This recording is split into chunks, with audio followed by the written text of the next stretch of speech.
ఈరోజు మనం చెప్పుకోబోతున్న కథ పోయిన ఉంగరం. ఈ కథను రచించిన వారు జి కేశవరావు గారు. ఒక గ్రామంలో ఒక గృహస్థు మొదటి భార్య మరణించింది. ఆమెకు దేవి ప్రసన్నుడని ఒక కొడుకున్నాడు. మొదటి భార్య పోయిన పిమ్మట ప్రసన్నుడి తండ్రి రెండో భార్యను చేసుకున్నాడు. ఆమెకు కూడా ఒక కొడుకు కలిగాడు. ప్రసన్నుడు యుక్త వయసు రాకమునిపే దేశ సంచారం చేయాలన్న కోరిక కలిగి, నాన్న, నేను కొంతకాలం పాటు దేశాలు తిరిగి వస్తాను. అలా తిరిగిన వారికి స్వస్థలం మీద అభిమానం జాస్తి అవుతుందంటారు.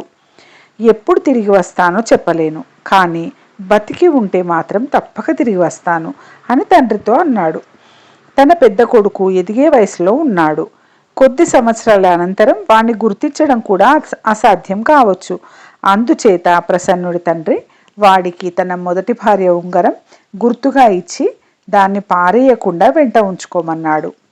అలా అనేక సంవత్సరాలు గడిచాయి. ప్రసన్నుడు ఏమయ్యాడో, ఎక్కడ ఉన్నాడో, అసలు జీవించి ఉన్నాడో లేడో కూడా ఎవ్వరికీ తెలియదు.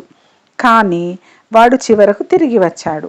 అయితే వాడు ఇంటికి వచ్చే దారిలో వాడి తల్లి తాలూకు ఉంగరం కాస్త పారేసుకున్నాడు. తన కొడుకు గుర్తుపట్టరానంతగా మారిపోయినప్పటికీ వాడు తిరిగి వచ్చినందుకు తండ్రి చాలా సంతోషించి వాడు చెప్పినదంతా నమ్మాడు. ప్రసన్నుడి సవతి తల్లి మట్టుకు చాలా చికాకు పడింది. ఎందుకంటే తన కొడుకు ఆస్తిలో సగం పంచుకోవడానికి సవతి కొడుకు తిరిగి వచ్చాడు. ఆమె తన భర్తతో, ఇన్నేళ్లుగా ఈ ఇల్లు వాకిలి ఎంతో శ్రద్ధగా చూసుకుంటూ వచ్చాను. ఎవరో దారిన పోయే దానయ్య నీ కొడుకునేనంటూ ఇందులో వాటా కాజేయటానికి వచ్చాడు అన్నది. ఉంగరం గుర్తు లేకుండా వచ్చిన తన పెద్ద కొడుకును తండ్రి బయటికి విధిగా సాగనంపవలసి వచ్చింది. ఆయన చాటుగా వాడి చేతిలో 4 రూపాయలు పెట్టి, నాయన, ఎలాగైనా ఆ ఉంగరం సంపాదించి తిరిగి రా బాబు అన్నాడు. ప్రసన్నుడు 4 రోజుల పాటు ప్రయాణం చేసి ఒక కీకారణ్యం ప్రవేశించాడు. అక్కడ అతనికి ఒక ముసలిది కనిపించింది. ఆమె చాలా కట్టెలు పోగు చేసి అలవిగానంత పెద్ద మోపు కట్టి దాని నెత్తిన ఎత్తుకోలేక అవస్థపడుతున్నది. అతను ఆమెకు సహాయం పట్టి మోపును నెత్తిన పెట్టాడు. ముసలిది, రాక రాక ఇటువంటి చోటికి వచ్చావేం నాయనా?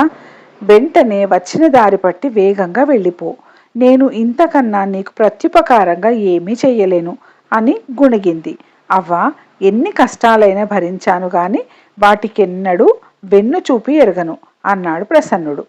అతను ఆ ముసలిదాన్ని విడిచి ముందుకు సాగి కొద్దిసేపట్లోనే ఒక రాక్షసుణ్ణి చూశాడు. ఆ రాక్షసుడు తన గోళ్లతో చెట్ల పై భాగాలు గిల్లేస్తున్నాడు. వాడు చూడడానికి మహాభయంకరుడుగా ఉన్నప్పటికీ ప్రసన్నుణ్ణి పలకరించినప్పుడు వాడి మాట తీరు మర్యాదగానే ఉన్నది. పని కోసం తిరుగుతున్నట్టున్నావే తమ్ముడు, నా కింద పనికి కుదురుతావా ఏమిటి అన్నాడు రాక్షసుడు ప్రసన్నుడికేసి పరీక్షగా చూస్తూ. పని ఏమిటి, జీతం ఎంత అని ప్రసన్నుడు అడిగాడు.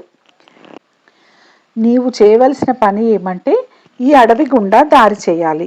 1 సంవత్సరం పూర్తి అయ్యేసరికి నువ్వు అడవి అవతలి చివరి దాకా దారి చేస్తివా, అవతలి చివర నీకొక చెట్టు, దానిపైన ఒక గువ్వగూడు కనిపిస్తుంది.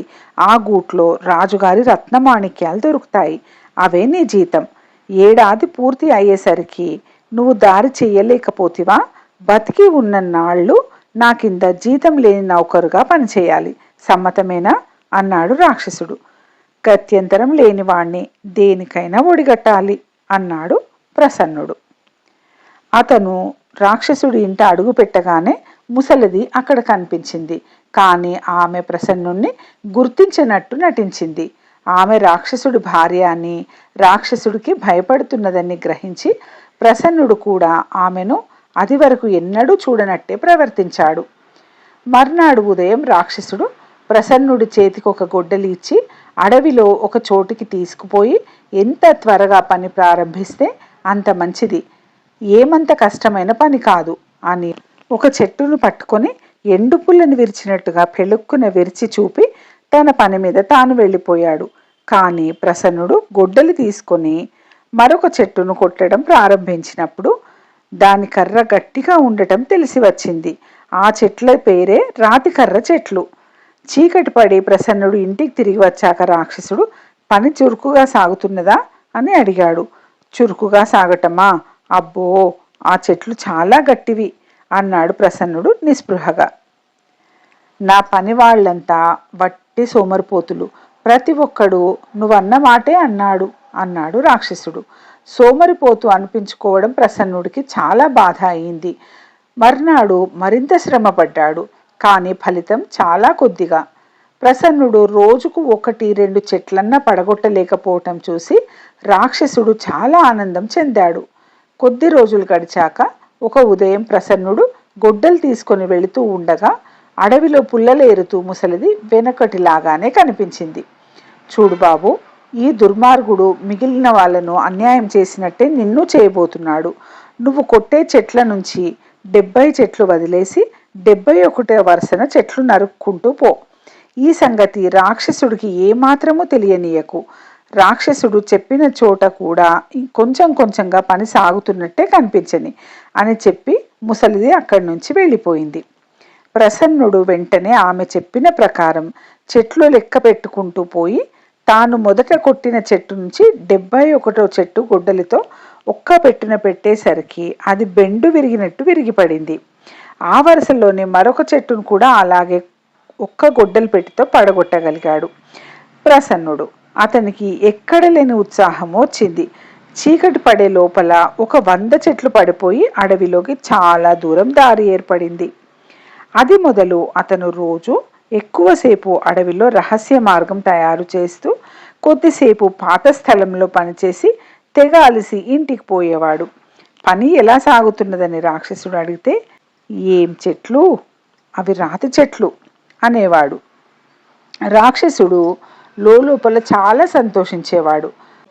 రాక్షసుడు పెట్టిన గడువు వస్తుండగానే ప్రసన్నుడు అడవి గుండా దారి పూర్తి చేసి అవతలి పక్కనున్న మైదానాన్ని చేరాడు.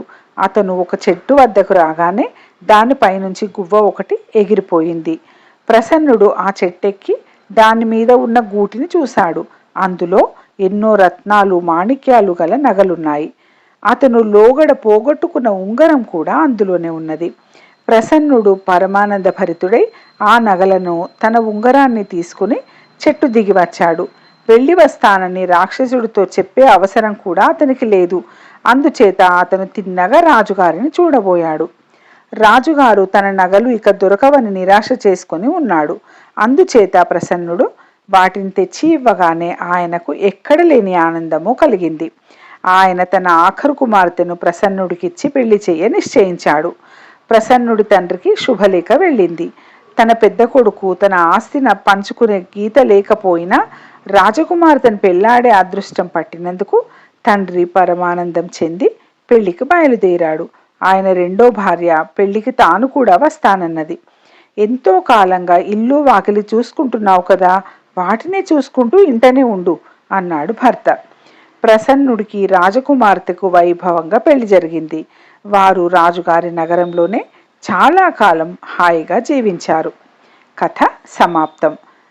ఈ కథ కనుక మీకు నచ్చినట్టయితే లైక్ చేసి సబ్స్క్రైబ్ చేసుకొని మీ ఆత్మీయులతో పంచుకోగలరు. సబ్స్క్రైబ్ చేసుకోవడం మాత్రం మర్చిపోవద్దు. ధన్యవాదాలు.